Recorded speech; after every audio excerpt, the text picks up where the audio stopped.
Alright, so we're trying out YouTube. We're trying out YouTube Live for probably the second or third time. I've been doing this on Periscope for a number of months, but I'm not getting the audience I really want, and a lot of people who follow me can't quite reach me, or get on Periscope. So I figured we're going to give YouTube Live a try. I'll be on here for at least an hour, maybe longer. Well, let's see. Okay. And again, it's like I was doing on Periscope. This isn't about me talking about how I paint or how I see art or history or blah, blah, blah, you know, the crap I normally talk about. It's just a studio mate, just someone who's here painting, and hopefully, you know, other artists won't just feel alone, or somebody who's wanted to know a little bit more about painting will have access. So I'm not quite moving my painting thing, my palette. I'm not quite set up, which is kind of the norm for live painting, but I'm getting there and I'm going to get to work. I'm working on two portraits. One is Jadez, a friend of mine here in Sarasota. Right now it's very primitive and it's lacking dimension, so I'm a little embarrassed by it. But I'm going to take her and put her aside for a bit and work on my portrait of, I'm going to put her aside and work on, my portrait of blues and soul singer Lauren Mitchell, a woman here in Sarasota who just hit #1 on Sirius XM radio's blues or souls spot, and so ill-prepared am I. I'm going to put on WGBH, Boston Public Radio, while I'm painting, and the air conditioner, because it's roughly 90 degrees, and it's going to get warm in here very quickly. So you're going to hear this and my air conditioner, shut the sound off, and just get to work. And I'm going to shut up now and just get to work.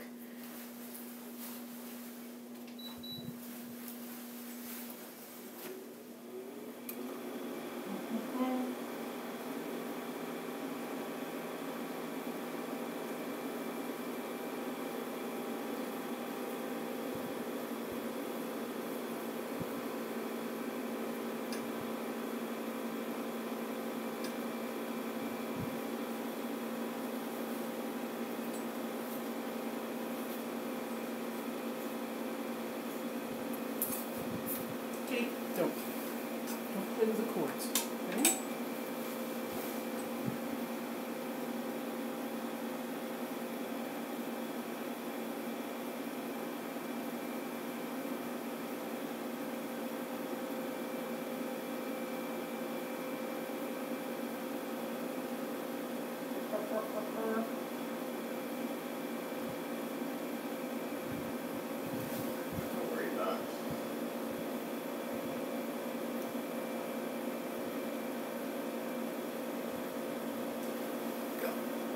Sarepta Therapeutics is proud to sponsor the 89.7 WGBH online stream.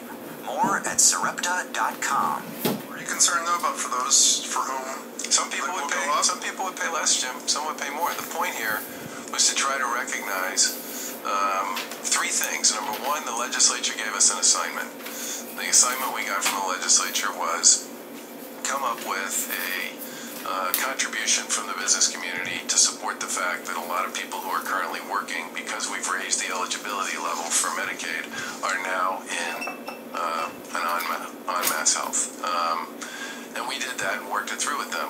One of the points the business community made to us was, are you guys going to do anything to try to stabilize the program on a sustainable basis? And we said, well, one of the things we could do, and we talked to people in the healthcare community, we talked to people in the business community, we talked to people in the advocacy community, was make some adjustments here to encourage people who are working to use the connector for their coverage, which is subsidized and is capped under the same rules for all intents and purposes that the Medicaid program is.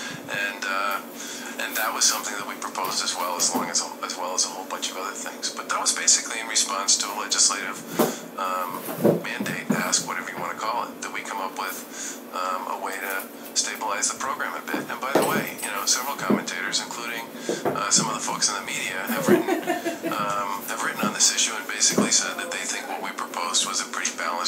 address this, and the legislature should either adopt it or do something similar. We're talking to Charlie Baker, the governor of the Commonwealth. Okay, but one last thing about before we get to the calls, what happens if the GOP healthcare plan, and we know that the Senate is still trying to fix it in the House, etc., but if that does pass, you've talked about the draconian... Oh yeah, look, the reason I've been so active talking to governors, are my own delegation, but especially to governors in states that have a similar situation to ours, many of which have Republican members of the Senate, is because of my concerns about the very dramatic changes that, really dramatic, hundreds of thousands of people in Massachusetts would lose their coverage. I mean, we'd be way off the conversation we just had here, and the state would lose billions of dollars in federal reimbursement over a fairly short period of time. I mean, those are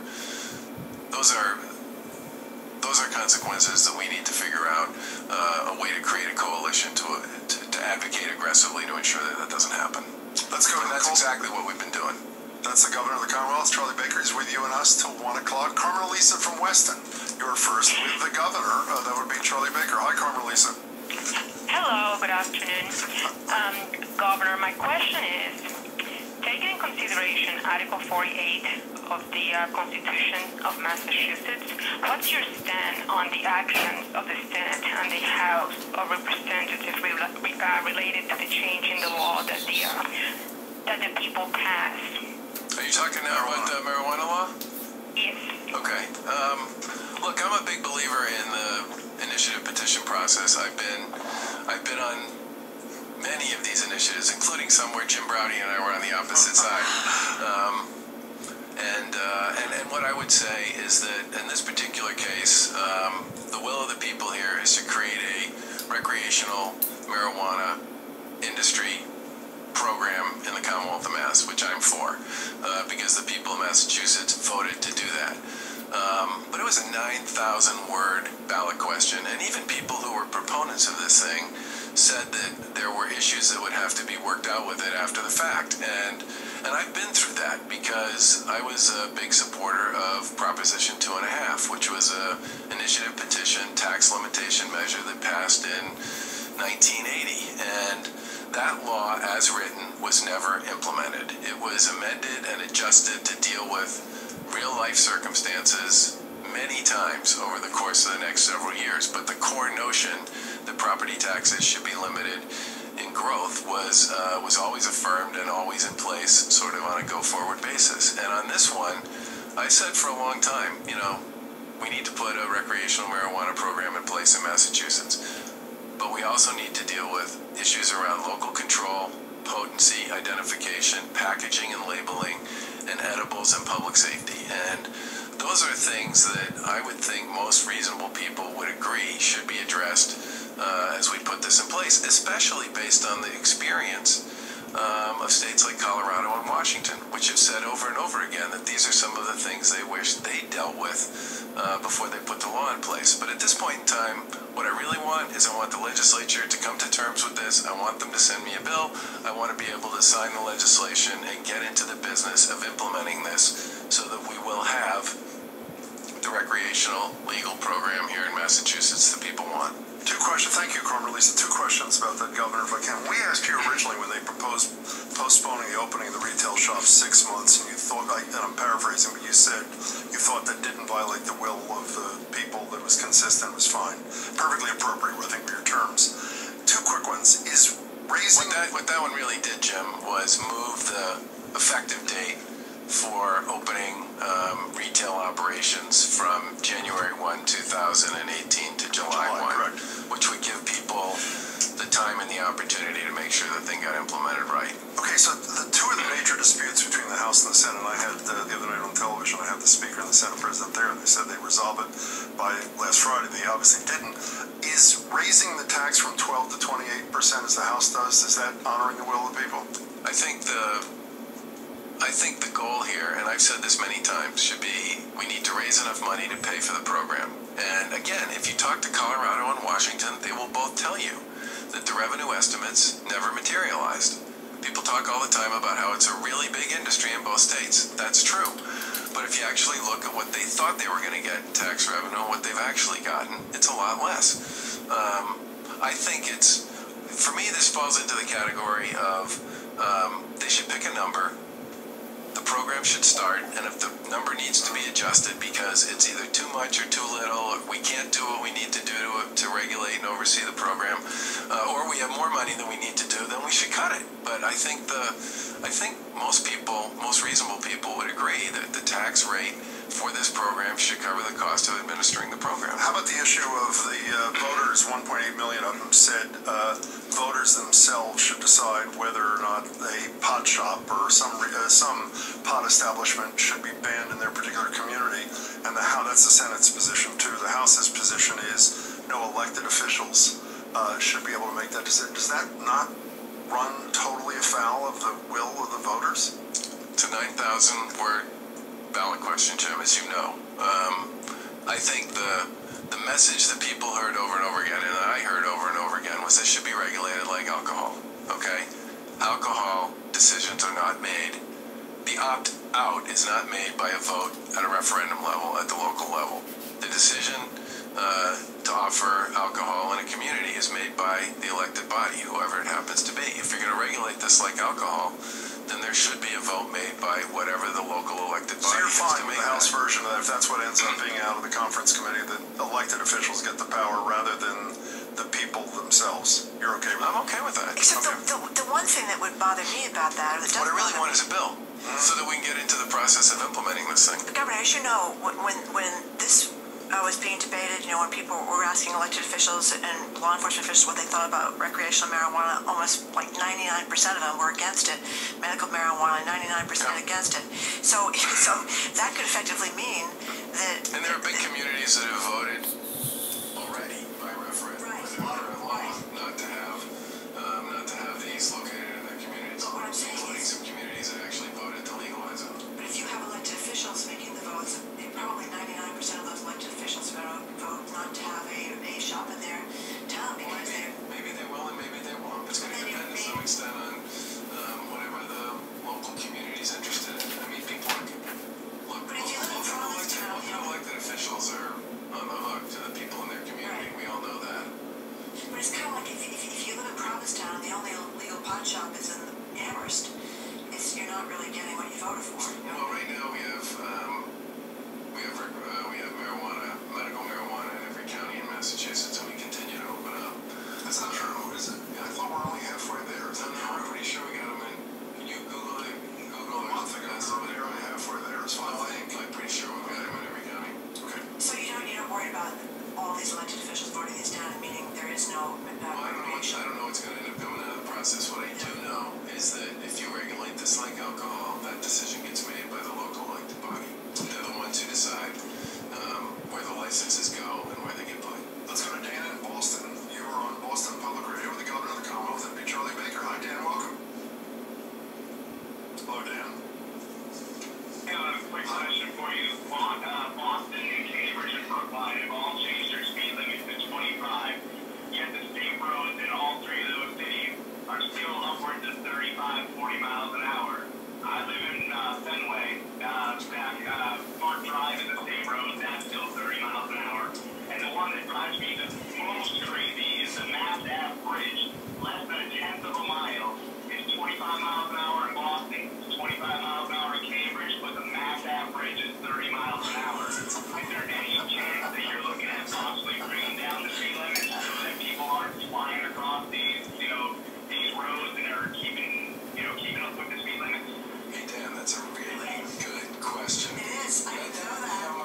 manufacturing and assembly piece of their cures, diagnostics, and solutions. And just last week I was down in Walpole where we announced a $300 million investment by Siemens in their diagnostic operation.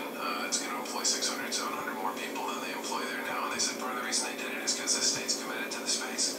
The total initiative is $500 million over 10 years. But as I said, a big piece of this is going to be tied to skill building and workforce development and enhancing manufacturing here in Massachusetts. That's always Governor Charlie Baker is with us till 1 o'clock. That's right. He's going to be with us till 1 o'clock, like Jim just said, so stay tuned. You're listening to 89.7 WGBH Boston Public Radio.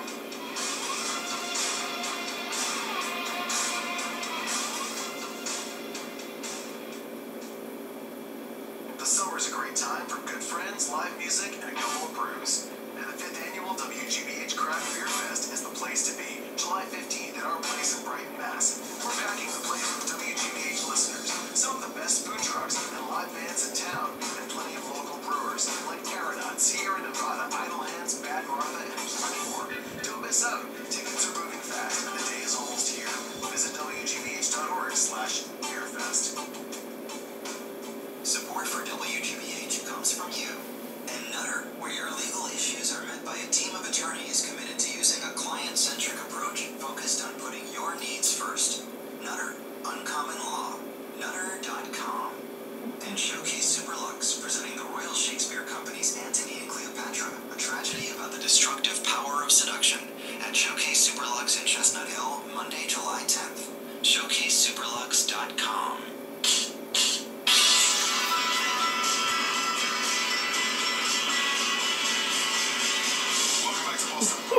Jim Browning, Mark Regan, and more importantly, for the next 30 minutes, the governor's here for us. The governor, the number's 877-301-8970. You can email him at ppr@wgbh.org. Tweet him at BOS Public Radio. Governor, last time we asked about the millionaire's tax, it wasn't on the ballot. It is on the ballot. You voting yes or no? We'll have plenty of time to talk about it, and that'll probably all start sometime around all that stuff gets certified, which will be sometime, first, second quarter of 18. So what I said before, you don't mind we should be raising taxes. What is it? If you don't think we should raise the taxes, why are you not just a no? Because it's a long time between now and the time stuff actually makes it to the ballot. And as you know, Jim, we talk about ballot questions once they've been certified and they're on the ballot. There was a study that was in Commonwealth magazine from the Economic Policy Institute that said that we were the 6th most unequal state in the country. That when they looked at 2009 and 2012, the top 1%, 47% of the income growth, the bottom 99%, 1.5%. Is that not a problem in search of a remedy like a millionaire's tax? So the problem from where I sit is, how do you create more opportunities for people to make more money, okay, and to take home more money? And a big part of our skill building, we're the first administration that's ever invested directly in capital improvements and upgrades for vocational and technical schools, community colleges, and other skill building organizations around the Commonwealth. We're the first administration that's ever created a skills and workforce cabinet between education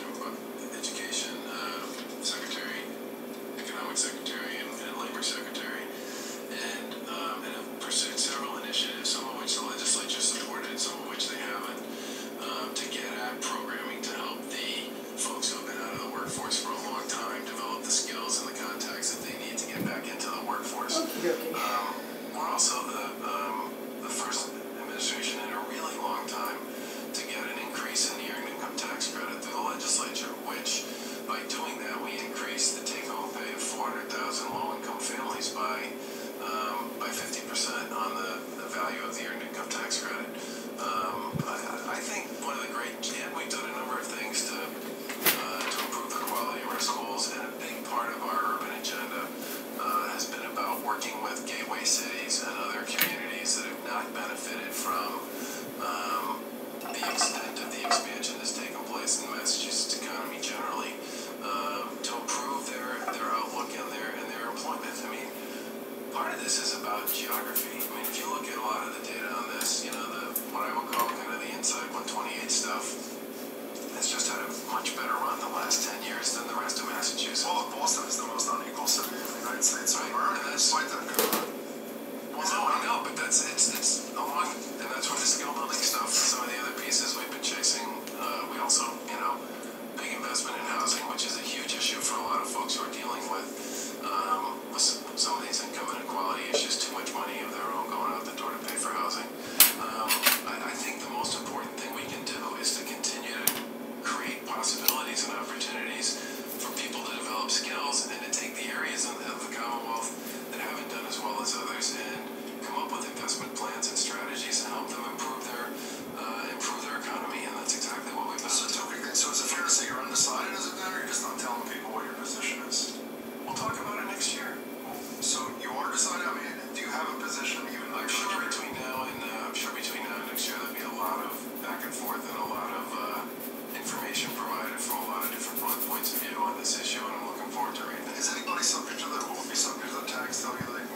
op-ed we haven't had a chance to talk to you about, where Democrats want the Inspector General to look into your environmental hires, at least 5 newly created jobs, and at least 6 management jobs that don't have to be advertised.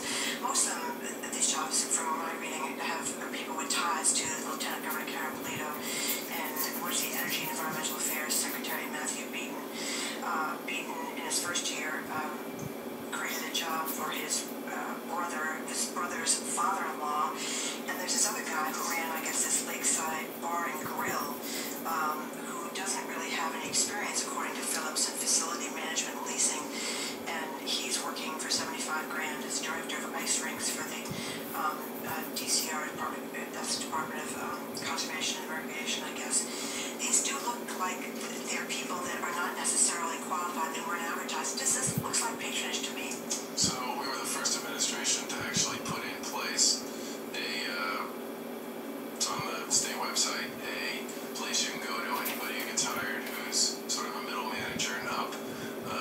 By our administration, you can see, what the job was, who got hired for it, and what their background was, and what their qualifications were.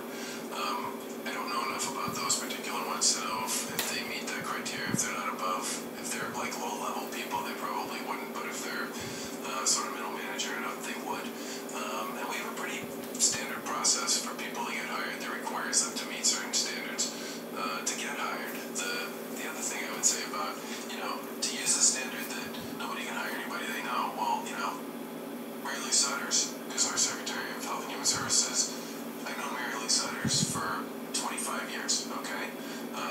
I don't think anybody disputes whether or not she has the quals for the job, but if the measure of the job is if you know the person who made the hiring decision, that disqualifies you, then Jay probably shouldn't be the Secretary of Housing and Economic Development either, even though he's more qualified for it than just about anybody, because I've known the guy forever. Well, in fairness, the ones that Phillips described are people that looked like they had no expertise in the field that they ended up. I would doubt that. You would doubt that? I would. Okay. Let's go back to the calls. Charlie Baker's here. Let's go to Rose in Cummington. You're on the Governor of the Commonwealth. Hi. Hi, thanks for having me on the program. I'd like to thank Governor Baker for pledging to join the Climate Alliance. And I'm wondering if that means that you'll change your hands-off approach in opposing fossil fuel development, like the Weymouth Compressor Station and pipelines and LNG facilities in the state. Well, thank you, Rose. I think for the first part of that, let me just say the following. First of all, 60% of our current energy sources are natural gas. It would be pretty hard for us to walk away from that anytime soon. And as we all know, natural gas, the presence of natural gas has taken a ton of oil and coal out of our energy sector, which has been a good thing for a greenhouse gas point of view. With respect to the compressor, I would just say the following. As I said before, it's a federal issue.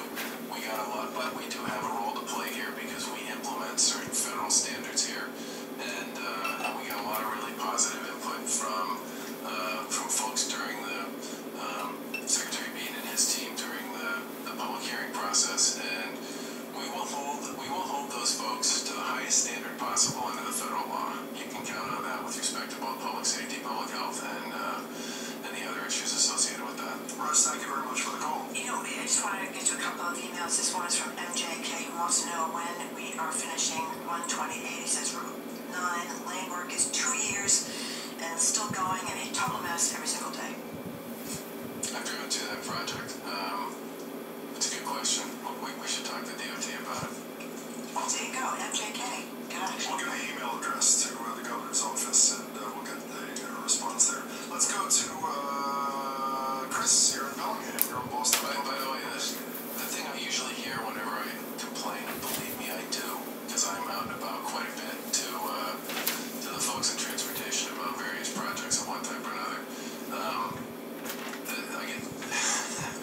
I get the following answers. The first is, do you want us to fix and modernize the roads or not? Okay. And the second one is usually that this stuff comes with a certain amount of disruption, but generally speaking, there are mitigation plans in place to deal with that disruption, and the end game is to give you a better product than the one you had before. And I think most people who signed off on that project, I know that Route 9 Force headquarters is right at the corner there. Conceptually, I know where that's going to go and what it's going to look like when it's done. It's going to add lane capacity that doesn't exist now. It's going to make the exit a heck of a lot more isolated from the main flow of the traffic, which would be a good thing for people who are traveling both eastbound and westbound. But yeah, it's a tough nut there. I mean, So before we get back to the phone calls, I know where you weren't on 4th of July. You were not with your former, the guy that you supported running for president, Chris Christie. You also photographed of Chris Christie on the beach. You shut down all the beaches because of a budget. Governor's smiling a little, I should say. It's a half smile. Yeah, budget crisis in New Jersey, but his house. You should know, we don't have a house for the governor's house on the beach in Massachusetts. No, we don't. We do not have a governor's mansion. No, we don't. Apparently he's got at least one on the beach. Maybe he's got another one someplace else. But in any case, he's on the beach with his whole family. For your listeners, there are 4 states that don't have a governor's mansion. And we are one of them. We're one of them. Yeah. Right. You think we should? I would rather live in my house, to tell you the truth. Look at poor Jane Swift had to drive down from Western Massachusetts. Well, that was 3-hour commute each way. The biggest and most significant conversation we ever had about creating a governor's mansion was when Jane was governor, for just that reason. Because the back and forth was brutal for her. Yeah. But anyway, you supported him when he first ran for president. What did you think of his photo on the beach in 4th of July in New Jersey?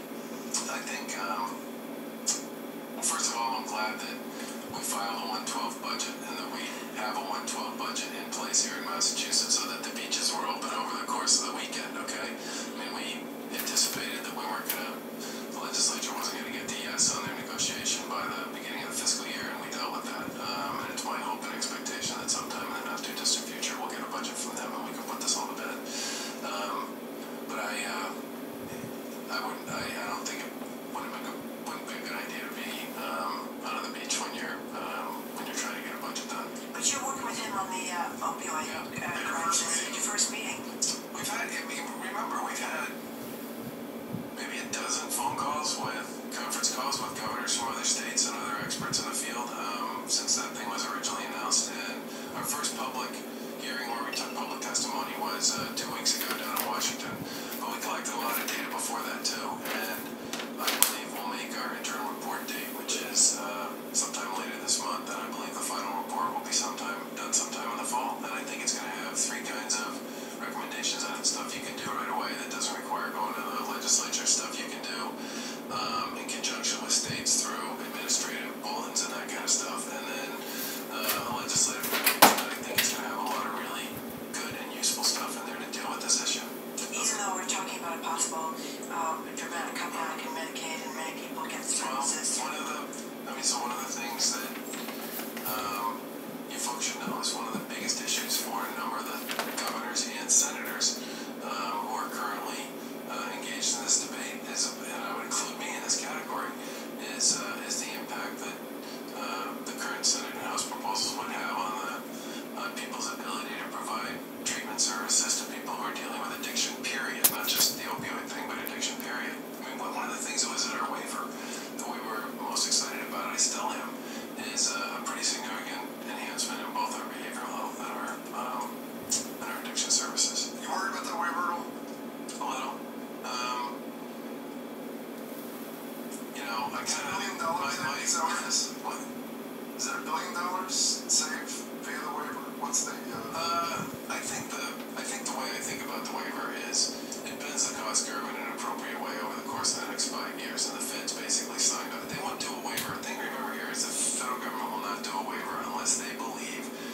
not be the people who are there. I mean, you should never make decisions, in my opinion, about some of this stuff if you're making a long-term decision based on who's in the job today, because stuff changes.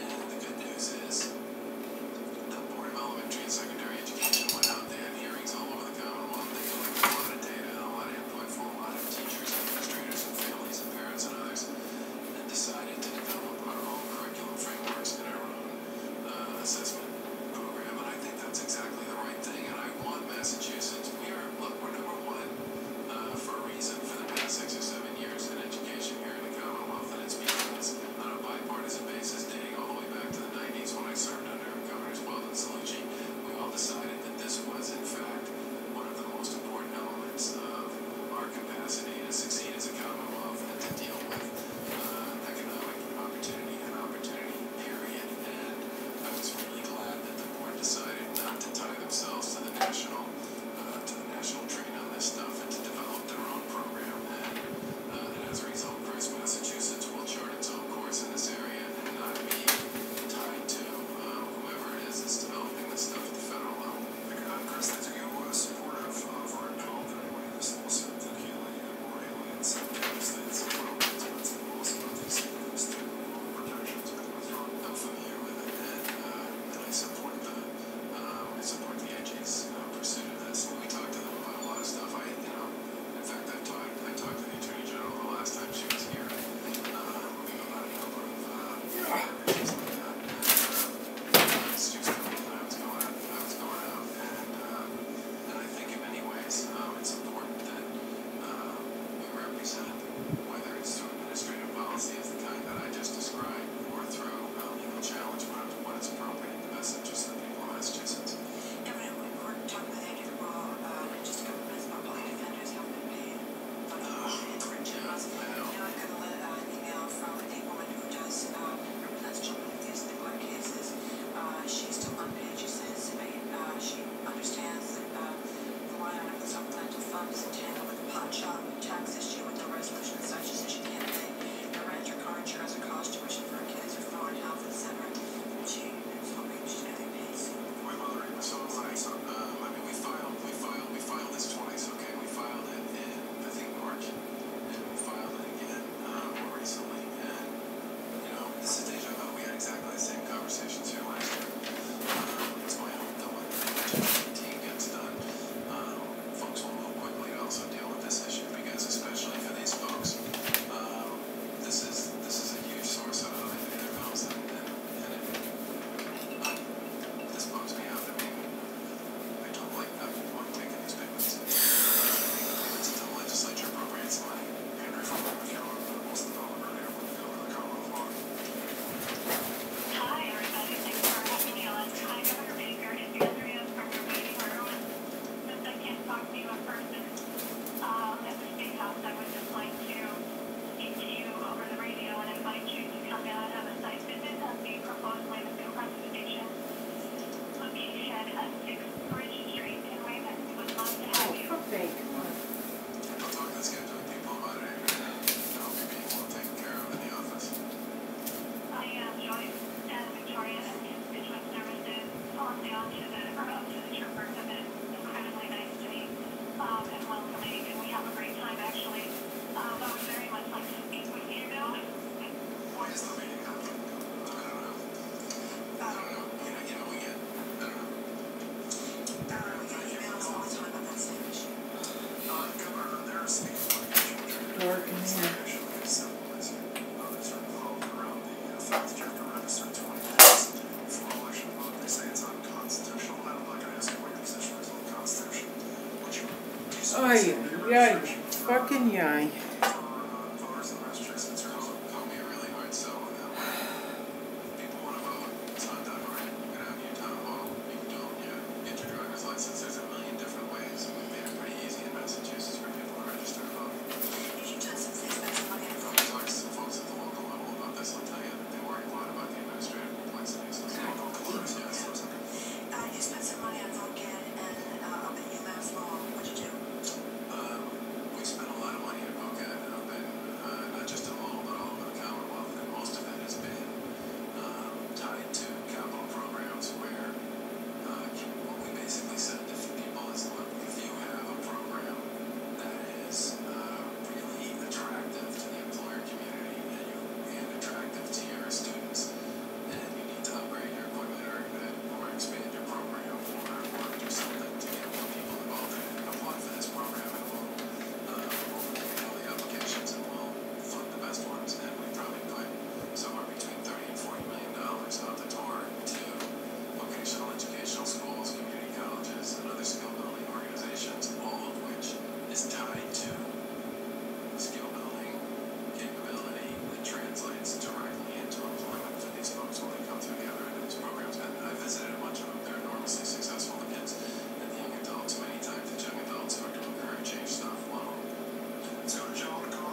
not easy today. It's fucking a mess.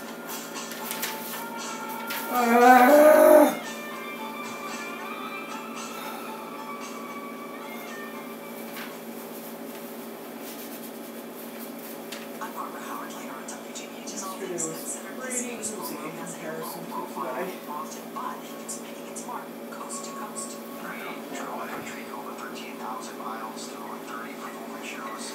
It has deep Boston roots, a drum and bugle corps complete with dancers, all chosen by audition, and all under age 21. The Boston Crusaders, this afternoon starting at 4 on WGBH's All Things Considered. Funding for our programs comes from you. And to be a New England healthcare system. If you served in the military and are looking for healthcare, you can call 1-844-VA-CARES. The VA New England healthcare system is there for you. You have earned and deserve the benefits our nation has to offer. And S&H Construction, serving the greater Boston area for over 35 years, with a dedicated team of professionals who share a passion for quality work and a commitment to customer satisfaction. shconstruction.com. He's Jim Browning. And she's Marjorie. And this is 89.7 WGBH, WGBH HD1, Boston. Online, WGBHnews.org. Boston's local NPR. Welcome back to Boston Public Radio. Jim Browning and Marjorie. And you're listening to Say Free for another edition of Long Corners. Andrea Cabral.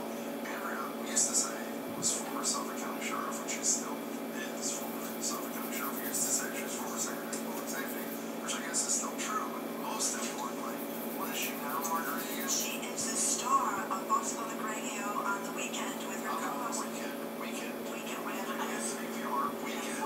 On Sundays at Marcella Garcia from Boston Globe. Yes, Good to that's see right. you. And it is We're having a lot of fun. Steve Reichel, the king of barbecue, isn't he great? That guy's amazing, and I have to say, that book on barbecue sauces, rubs, marinades, paste, I've never seen a book so comprehensive in my life. And I don't do that. I don't grill. I don't. And it made me want to run up to Whole Foods and get some. I let my girl on it. It was unbelievable. It's going to be very disappointed if he used it as punch. Jim's got grilled pineapples over there. He's turning into a little more. Did you go to the hot bar in Whole Foods?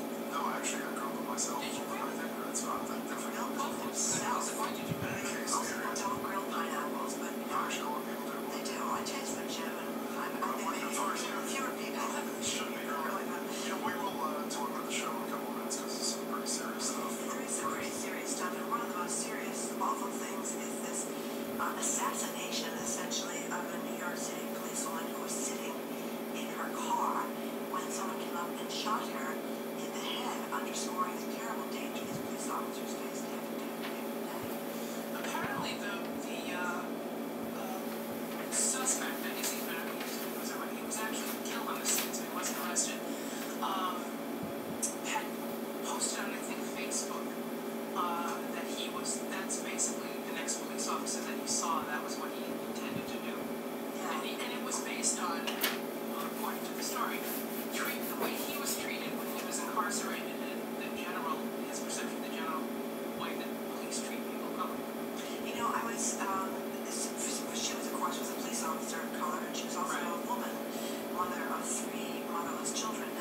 police, but I would like to know more about people who are being shot. I'd like to know whether or not there was any attempted de-escalation before that happened. I'd like to know how many are armed, how many are unarmed. And those are the kinds of statistics that people can use, that are useful, from which you can, draw reliable conclusions. I know what my perception is about a lot of police shootings. I think a lot of them are fatal shootings that are unavoidable. The woman, Charlene Lyles, the pregnant woman who was suffering from mental health issues, called to report a burglary. And so she was reporting that she was in danger, and the police came and it appears to have been an outgrowth of her mental health issues. She at some point grabbed a knife. But they had guns, and there was an officer on that scene that was authorized to use a taser. And he left it somewhere. He didn't have it on him, and so they shot this pregnant woman to death. So I would like to know I would like to know more about these shootings, and just to get for myself a more accurate, and I think the country deserves a more accurate picture of what's needed. Because how do you train people when you can't just say a bunch of people were fatally shot by police? All police departments need training. That's actually not true. There are some police departments that really do work on this kind of thing and care about it a great deal, and there are a lot of them that don't put anywhere near the effort in that they should to avoiding fatal shootings. Here's some of this is just some from these stories that broken down as far as you describe this importance. The data given by the show place most frequently killed white males who were armed with guns or other kinds of weapons. 1 in 4 people killed was the only mental ill. That seems to be. And police in Connecticut continue to shoot and kill disproportionately large white males who account for nearly a quarter, as they are only 6% of the nation's population. I don't know this for a fact, but I think that the person who may be responsible for doing what government should have been doing is Wes Lower, who used to be at the Globe, working at the Washington Post. Right. And if he's been on our show, it's sometimes already went out to Ferguson. That's right. And he wrote a book called They Can't Kill Us All. He's done brilliant reporting on these issues. Remember, he was arrested at McDonald's with another reporter there for essentially doing nothing except being there doing his job. So it is, I'm not sure what to make of it either, except it's important to know, and it is stunning to me that there was no requirement before the governments, even if they didn't want to give it up, were required to give it up. We're talking to Henry Rowell, former Secretary of Public Safety, and the host of BPR on Sundays. Yeah, I do. Well, you saw him leaving, so you know that we had Governor Charlie Baker here for an hour, and one of the things we They asked hugged, actually, so obviously. They hugged, that's right. We warm his eyes. I'm just saying, guys, they hugged. And one of the things we asked him about was Such a trouble. It's just factually You are just in trouble. they did hug. Oh my God. So I told you, so nothing against you. I did not, this is clear, because I'm enough trouble for other reasons. As is, I did not hug the governor. He did not hug me.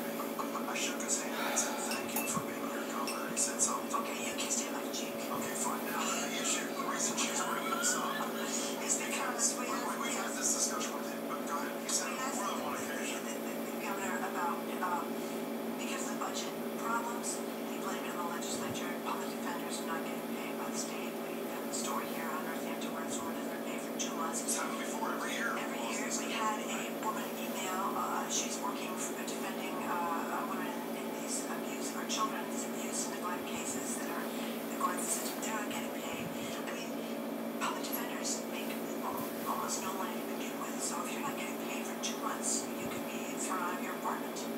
Now, how we prioritize these things really does say a lot about society. Right. So, for a long time, and actually to my mind still, prosecutors and public defenders among the lowest in Massachusetts, among the lowest paid in the country. I mean, if you go to a state like California, you can't make a living as a lawyer with an advanced degree doing public defense work and doing public prosecution work.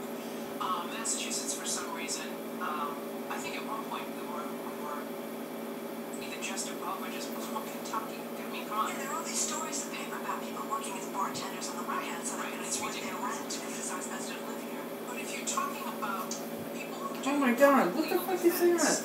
that is where the rubber meets the road in terms of the Constitution, them getting the constitutional due process that they're entitled to, right?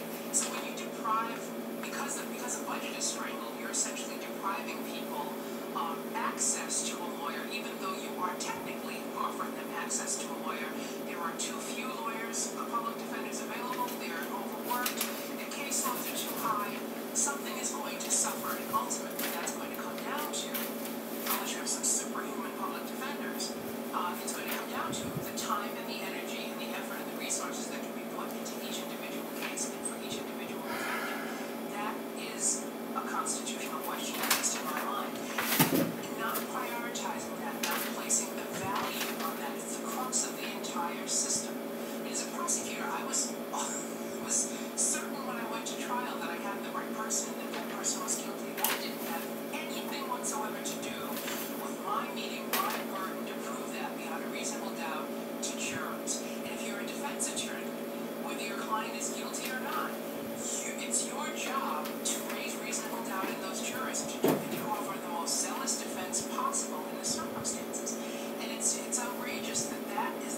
class that wasn't considered before. So you can, you get them in debt early, and the bank always wins, which was the first thing they told me in law school. At the same time, there's, I think to the governor's credit, and I don't know if somebody fooled you, he has not run away from this issue, at least on the show. It was mentioned an hour and 20 minutes ago and last year, same sort of thing, given the full lies. There's celebration. We both read the story, so too, in the Atlantic, about this new thing called participatory defense, where there's part of the project is funded by the McCarthy Foundation, so it's got all its bona fides. The notion is that there are these training programs going on to help friends and family help defendants do that which their lawyers can't do because they're overworked, they don't have investigators and ever. But when I'm reading the story, and simultaneously reading the story about the public offenders here having their payments delayed, to me it's not a cause for celebration. It's basically saying we're going to create a program of volunteerism for no money so that families and friends of people who are accused of a crime can help them because we're not going to satisfy our constitutional obligation under the Gideon case to provide them the representation they're entitled to. Am I wrong in that analysis? No, my first reaction to the story, the reactions were almost simultaneous, but I think the one that came out a little bit ahead was, this is burden shifting.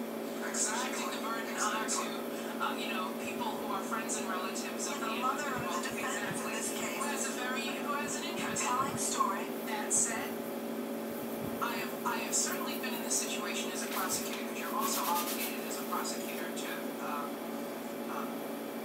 in many instances, look out for the defendant as well, even as you're prosecuting him or her. Situations where you know that there is stuff that the defense attorney should probably know about the defendant's background. I used to do domestic violence cases, so the victim would be telling me the things that were in the defendant's background, and I would be saying, okay, now, it's not exculpatory, but it would certainly help him on sentencing, so do I have to go now and tell the defense attorney? What did you do? A lot of times I did.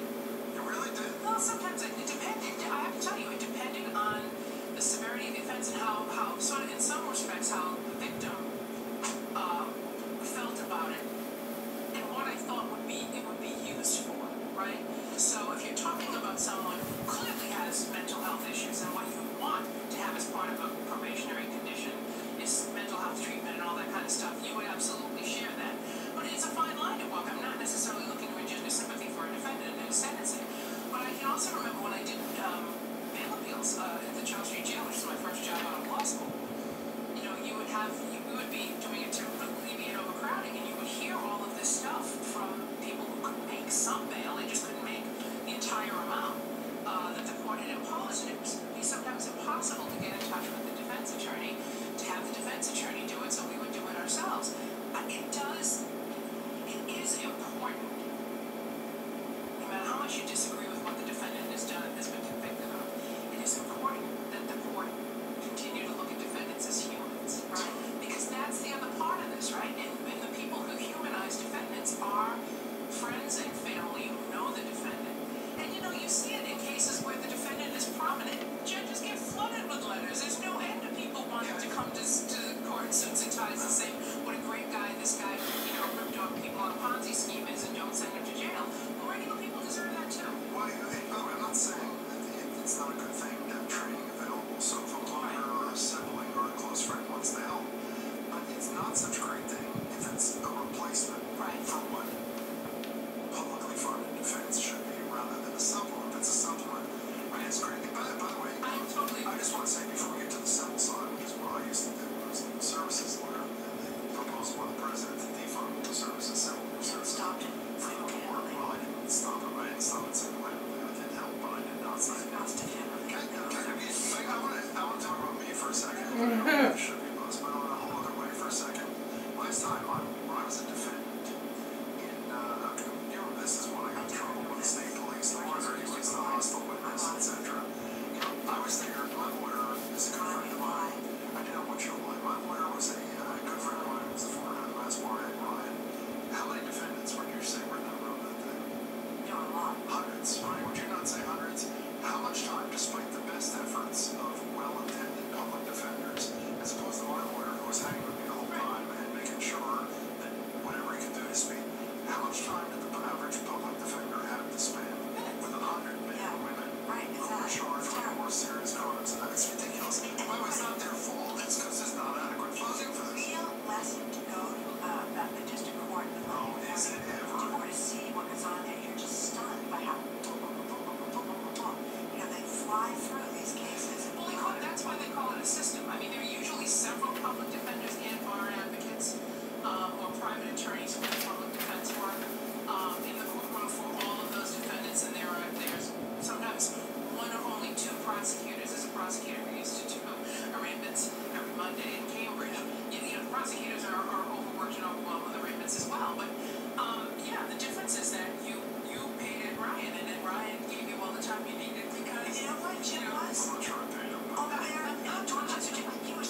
healthcare bill, and all the rest, is that government will not take care of the government. You do not deserve it, and if you are poor, you deserve it even less. Meanwhile, tax cuts for very wealthy people should be the purpose of government, and it is. It's incredibly sad. And when you think in terms of connecting the dots, right? So if you underfund public defenders who do criminal work, and you take away all of the potential to get legal aid lawyers for civil work, and so a lot of times people are involved in probate matters that turn into criminal matters, or civil matters that turn into criminal matters, and you connect those dots with privatization of prisons, and that means that the company that's running the prison needs a constant influx of people through that private prison in order for it to continue to make money while it's skipping over the services that it provides inmates and detainees. It makes enough money because the contract with the government says, we'll give you this many bodies, and this is how much, you will pay you, and the more bodies, the more pay you get. This is well connected. It's connected ideologically, it's connected fiscally, even though it's not the best way to save money for the government, it does benefit a few. And it's connected socially. And if people are missing this, I really oh my God, you're awful. Connect the dots in your You're own mind, so because this is hideous. a way of making sure that poor people are the feeder system for corporate profits and for diminished government. And one of the ironies, to me, one of the most conservative notions is that poor people should have access to the judicial system to resolve their disputes. So one would assume that there be, as there was in the early 80s, bipartisan support for providing access to the courts for those who can't afford it. And we have a lot of great legal services also in this state. I think, as we know, that it was Jim went mono to mono against Ronald Reagan. First it's mono on mono. Mono on I did not mono, go mono whatever it to is. mono with Ronald Reagan. I did not. I think it's time just to go mono. What is it? Mono? Donald Trump? What do you think? I think that Where's your money? I put my money on Jim. I would put my money on you too. Yeah, you get a better handshake. Although you just arm wrestle. Merkel to the ground. That's it. Hey, before you go, what are you doing Sunday? Do you have any idea or no? Yes. You're going to the library, yes? Yes. Okay, So the library 12 to 1. we're back at, well, we're not sure which one, which place we'll be, so we'll We'll tell be people posting we're that. on Facebook. But we will be, we have an interview with John Winslow, whose new book is The Force. That's gotten some rave reviews. He actually did Savages and Cartel. He's written probably about 20 books. And Boston City Councilor Ayanna Pressley is going to be there talking about your favorite topic, the marijuana law, and her efforts to get equity in the licensing of that law. But we'll be talking about that generalization changes in the law. She's got a great point. Yeah. Well, that's why I asked her to be on the show, because I said Jim and Marjorie are such huge fans of yours, and they really would like for me to interview. That's what I said to her. I'm going to go mono to mono with her, too. Tomorrow with them. What did I say? Mono versus mono? I said mono to mono. Mono. I'm sorry. We'll be listening Sunday, and if you tell us by tomorrow where you are, we'll listen to I will let her tell you by today. That's great. Thanks. Thank you very much. Andrew Will joins Sarah Meek. She's former Secretary of Public Safety and Sheriff of Suffolk County. You can catch up with her Sundays on BPR Weekend at 12. Thanks, Andrea. Up next, a conversation fit for King. Alex Beam is here for BPR Book Club. We're talking to him and Okay, there's one person watching. Okay, this thing, for anybody watching in the future, is a hideous mess. I have had her eyes up and down and all over the place and rearranged her hairline. And I'm kind of obsessing over one section, and I don't know why, because I don't normally do it, except that one section or one eye connects to another line, connects to another line. One piece of the painting connects,